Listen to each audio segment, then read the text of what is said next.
Il y a un terrible aveuglement qu'on voit dans l'évolution, mais il y a encore un aussi terrible et affreux aveuglement qui est ce redoutable évangile, qui n'est pas du tout un évangile, et qui est prêché, à savoir l'humanisme.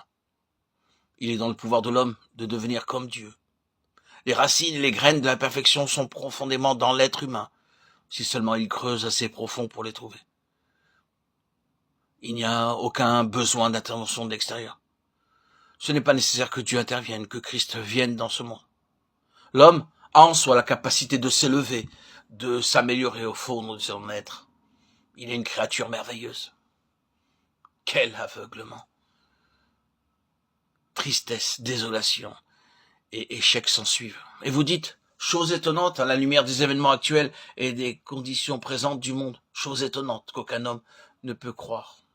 Étonnant qu'on le laisse prêcher, étonnant qu'on parle à voix basse d'épouvantables atrocités, pires que celles du haut Moyen-Âge, et qu'aussitôt après on dise qu'il y a dans l'homme la possibilité d'être comme un Dieu. Terrible aveuglement. La vraie question est celle-ci. Les hommes sont-ils aujourd'hui plus nobles moralement? Est-ce qu'ils s'élèvent moralement? Qui peut dire oui à la lumière de ce que nous savons aujourd'hui? Cependant, cet évangile de l'humanisme est prêché. L'homme s'élève constamment et l'utopie est à l'horizon, parce que l'homme a en lui-même la capacité de s'élever. C'est de l'aveuglement, un terrible aveuglement. Mais voir le Fils de Dieu, le Fils de l'homme, c'est voir l'espoir. C'est regarder dans la direction où se trouve la rédemption. La rédemption est dans un autre genre d'humanité et dans un pouvoir de racheter, parce qu'il y a là quelque chose qui satisfait Dieu. Tout ce qui ne satisfait pas Dieu ne peut jamais être un pouvoir rédempteur. Est-ce que le Seigneur Jésus a le pouvoir? Nous tous ici, nous écrions d'une seule voix. Oui, il a le pouvoir, il a la ressource pour le faire. Mais une autre question se présente. Est-il libre pour acheter? Dans cette affaire du parent rédempteur, une seule chose est considérée comme bien établie, c'est qu'il ne peut avoir qu'une épouse. S'il est déjà marié, il est disqualifié parce qu'il ne peut pas se marier avec la personne pour laquelle il rachète l'héritage. C'était le problème avec l'autre parent dans le cas de Ruth. Il n'était pas libre, il était marié avec et avait une famille.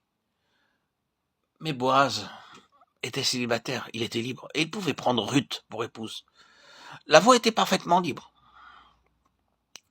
Maintenant, nous entrons spirituellement dans le terrain des choses sublimes. Christ a aimé l'Église et s'est livré lui-même pour elle, afin de nous racheter de toute iniquité. Marie, que chacun aime sa femme comme Christ a aimé l'Église et s'est livré lui-même pour elle.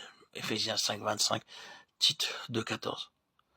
Le racheté va être uni au Seigneur, et le Seigneur Jésus, je le dis avec révérence, va avoir seulement une épouse.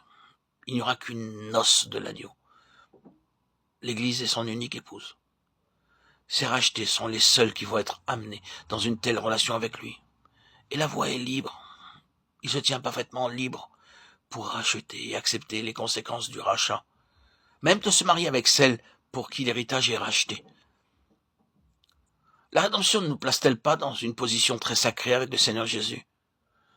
La véritable signification du titre qui lui est attribué de parent rédempteur, c'est que nous allons être unis à lui. Non pas rachetés comme un bien meuble, comme une chose, mais rachetés afin d'être unis à lui pour toujours.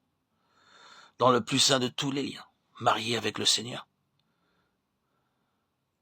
C'est la signification du Fils de l'homme. Oui, il est libre. Il peut le faire. Il ne reste qu'une question. Est-il consentant? Il a le droit, il a la ressource, il a la liberté. Est-ce qu'il veut bien le faire? Oh, combien Ruth et Naomi ont dû attendre en retenant leur souffle avec des cœurs battants à grands coups pendant que cette dernière question restait à répondre. Est-ce qu'il veut? Ah, mais il peut y avoir ici aucun cœur qui batte à grands coups ni aucun souffle retenu. Est-il décidé à le faire? Eh bien, auditeurs et auditrices, que disons-nous à cela? Il l'a fait. Et cela répond à la question. Si nous n'en jouissons pas, nous n'avons plus qu'à l'accepter, à le croire. Il est bel et bien disposé. Que le Seigneur ravisse nos cœurs et élargisse notre vision de Jésus, le Fils de l'homme.